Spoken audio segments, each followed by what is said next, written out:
This is another beautiful day the Lord has made. Let us be glad and rejoice in it. Don't forget to subscribe to my channel, Our Written Sports on YouTube. You subscribe and also turn on the post notification bell. And you also click on all so that anytime any kind of post we post, you'll be able to get access to it. Now, the Ballon d'Or ceremony just ended in Paris, and then there were a lot of surprises in there.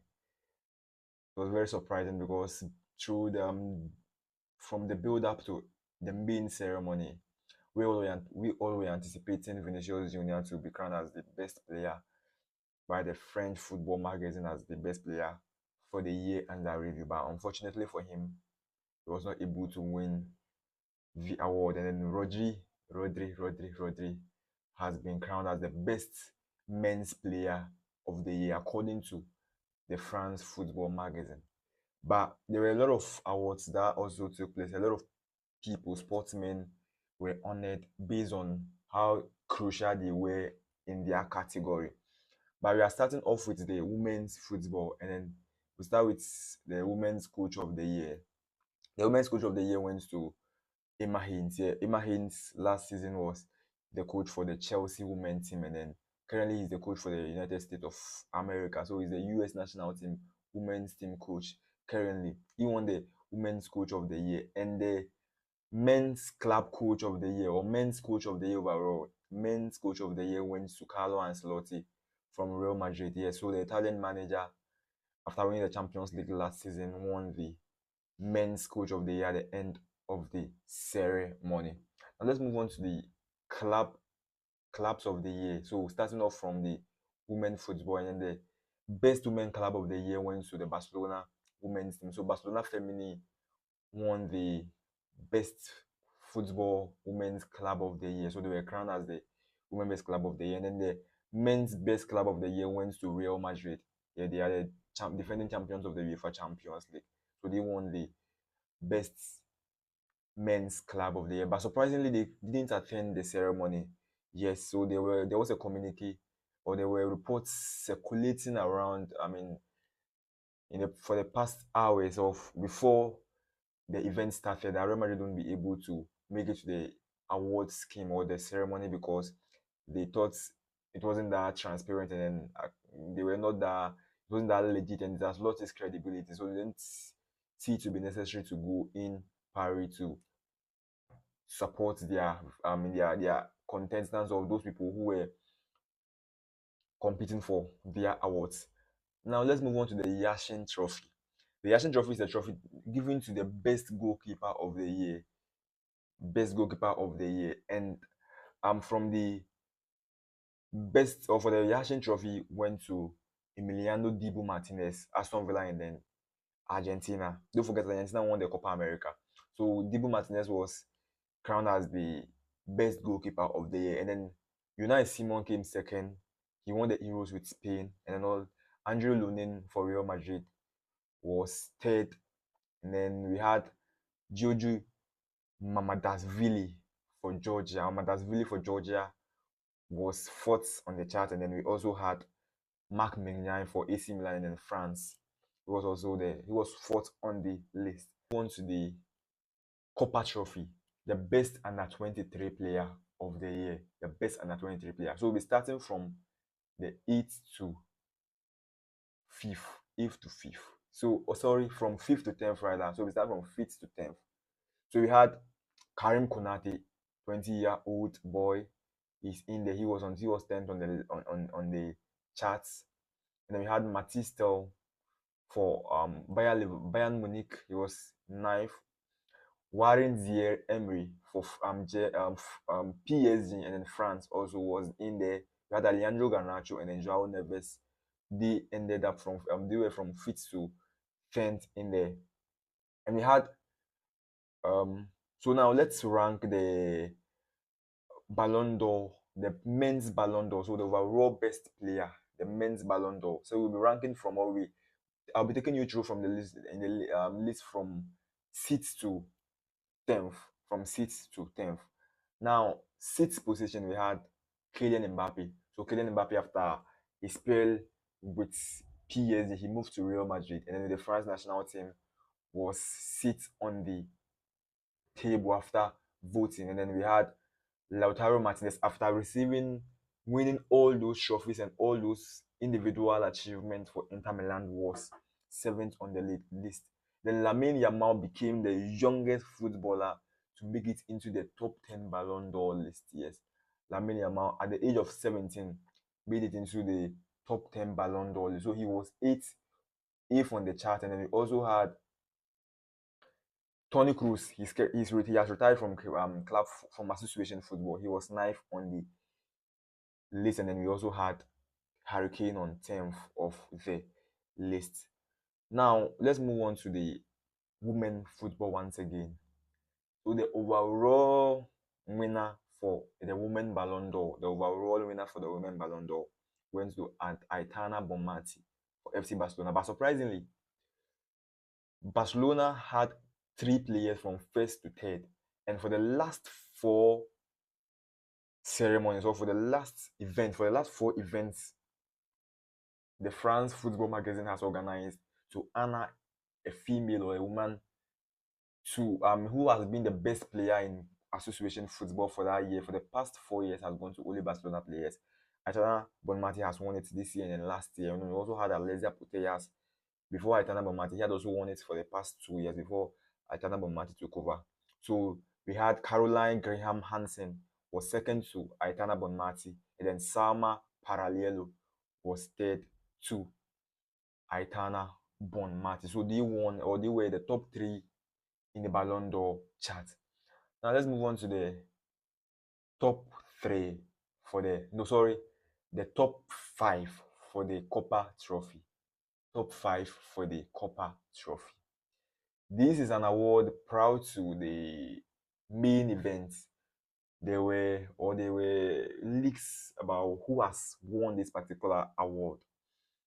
So fit was Pau Kubasi, the 17-year-old sensation from FC Barcelona was fit. Have Savino for Manchester City, formerly of Girona. He was fourth on the list. Kobe Mino was third. We had Ada Gule second, and then the winner was Lamine Yamal. So Lamine Yamal won the Copa Trophy. And for the past four events, three Barcelona players has won the Copa Trophy. Three Barcelona players has won the Copa Trophy from the past four events that has been organized by Ballon d'Or. And this clearly shows that when it comes to producing of talent, you can go nowhere than La Masia. So for the past four events, Barcelona has won this award three times in the past 4 years. Now let's move on to the top three of the men's Ballon d'Or. That was the main award a lot of people were anticipating. People say, Vinicius Jr. Some leaks came out that Vinicius Jr. had won the Ballon d'Or, and he even told Gavi during the El Clasico that even if we are losing 4-0 on Monday, I'm going to pick my Ballon d'Or. But it shocked him, yes, because at the end of this event, Jude Bellingham was third, we had Vinicius Jr. second, and the winner was Rodrigo Cascante. Yes, Rodrigo Cascante. There comes the criticisms. People say, oh, Rodrigo does not deserve the award. Vinicius Jr. should have won this award. Jude Bellingham even deserves it more than Rodrigo Cascante, Dani Carvajal. All these people equally deserve the award.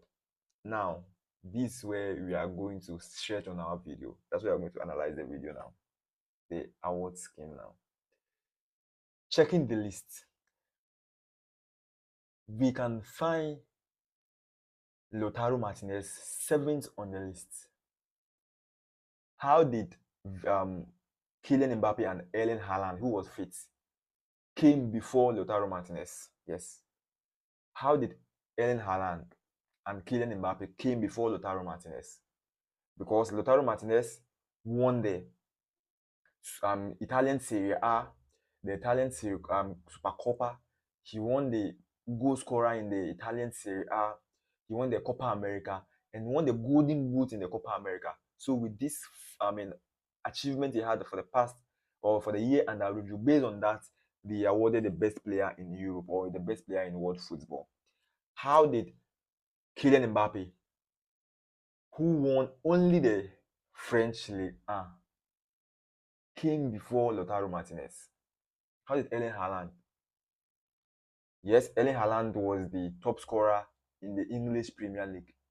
He won the English Premier League as well. He won the Club World Cup. He won the UEFA Super Copa. But with what Lautaro Martinez did with Inter Milan, the league, the Super Cup, the goals top scorer, and then for his national team, what he did for Argentina, we all aware or that Lionel Messi for Argentina in the just ended Copa America was not that phenomenon. He was not that instrumental for their success. And this player coming from bench won the top scorer in the tournament, but yet he was seventh on the chart. Yes, now they are talking about that one. People are not talking about that one. They are more interested in Rodrigo Cascante winning the Ballon d'Or over Vinicius Jr. Now let's compare these two players. And based on the criteria this award was given,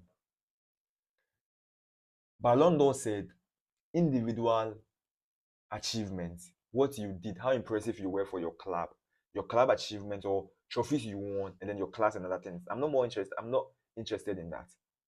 But what's the criteria? How did they award the winner of the Ballon d'Or? It was through voting. And who voted? Top 100 journalists in the world, according to FIFA ranking. Top 100 journalists in the world, according to FIFA ranking. So from the first country to the 100th country, according to the current FIFA ranking, they voted for the best player, or they voted for the Ballon d'Or.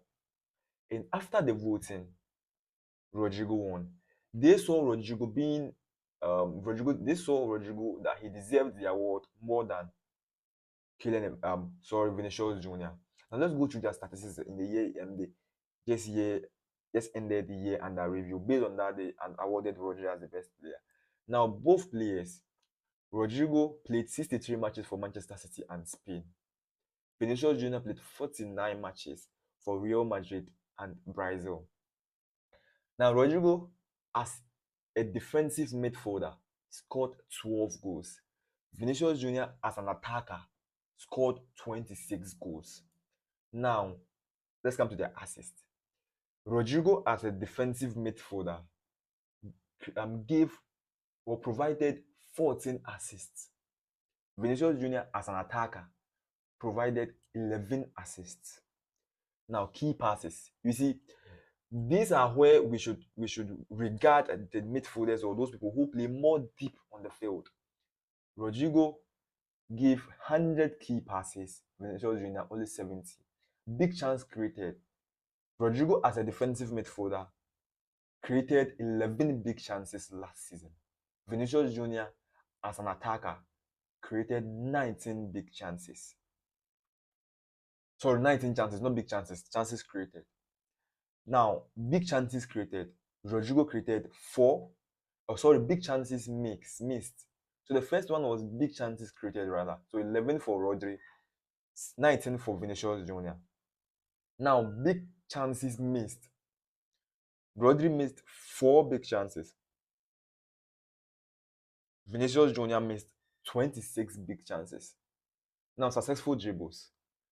Rodri attempted 66 dribbles. Vinicius Jr. attempted 130 dribbles. Rodri had 72% successful dribbles. Vinicius Jr. had 41%. Now, duels won. 352 for Rodri, 265 or 66 for Vinicius Jr. Now, passing accuracy or pass accuracy. Rodri had 93%. Vinicius Jr. had 78%. Games lost. Vinicius Jr. lost 3 matches last season with Real Madrid and in Brazil. Rodri lost only 1 match last season. And he lost to Manchester United in the FA Cup final. Average rating. Rodri had 7.89. Vinicius Jr. had 7.36. Overall, Rodri won the Euros. Rodri won the Premier League, the UEFA Super Cup, the FIFA Club World Cup. Kylian Mbappe won the Champions League, La Liga, and the Spanish Super Copa. Vinicius Jr. UCL Player of the Tournament. Rodri, Euro Player of the Tournament, FIFA Club World Cup Player of the Tournament, Spanish Super longest unbeaten run, longest unbeaten streak for club football. That's what Rodri did. So if you are saying Rodri do not deserve the award, what are your facts? What are you using to defend what you are saying? I am not saying Vinicius Junior do not agree, do not deserve the award. He deserves the award, but Rodri also deserves the award as well. So if Vinicius Junior did not win the award and Rodri wins the award, it's normal. Because based on these statistics, you can't tell me Rodri was a bad player last season. The best player in the Spanish La Liga last season was not Vinicius Junior. It was Jude Bellingham. The top scorer in the Spanish La Liga last season was not Vinicius Junior. It was Solot. So both of them didn't carry their team, and then it wasn't very obvious that these players were carrying their team.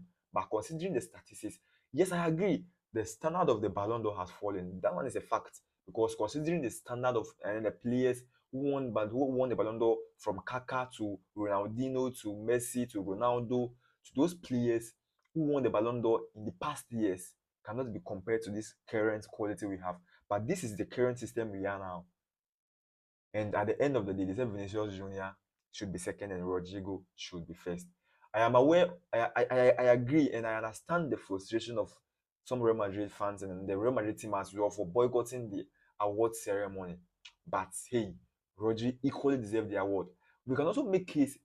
You see how you are defending or how you are criticizing the award scheme because Vinicius Junior didn't win. That's how someone will be criticizing the scheme.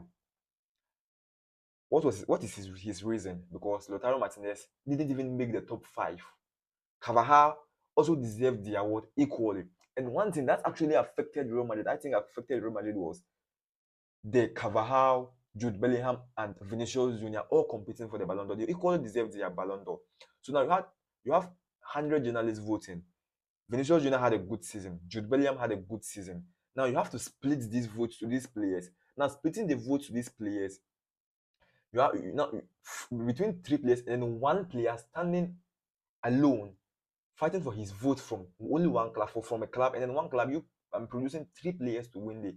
I would definitely, the one standing alone, his whole fan base and those people against Real Madrid will now choose Rodri ahead of those 3 players for Real Madrid. I think that was one thing that affected Real Madrid. Now, Lamine Yamal, I don't need to explain. I mean, the progress, the footballing qualities, and how great this boy would be in the future again, because he has shown from last season, after he made his first professional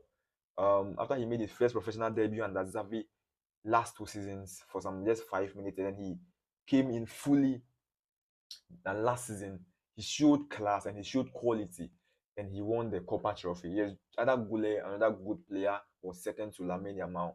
We had a lot of Pau Kubasi, another revelation last season. We were all in the Copa Trophy. But I think congratulations to Rodrigo Cascante, a well-deserved award. Yes, a well-deserved award. People will criticize. Yes, people are not going to agree with whatever 10 people. No matter what you do, there will be people to criticize, because if it does not go to their favor, they will definitely criticize. But congratulations to Rodrigo Cascante. Don't forget to subscribe to the channel. It's Albertson Sports on YouTube. You subscribe and then you also turn on post notification bell.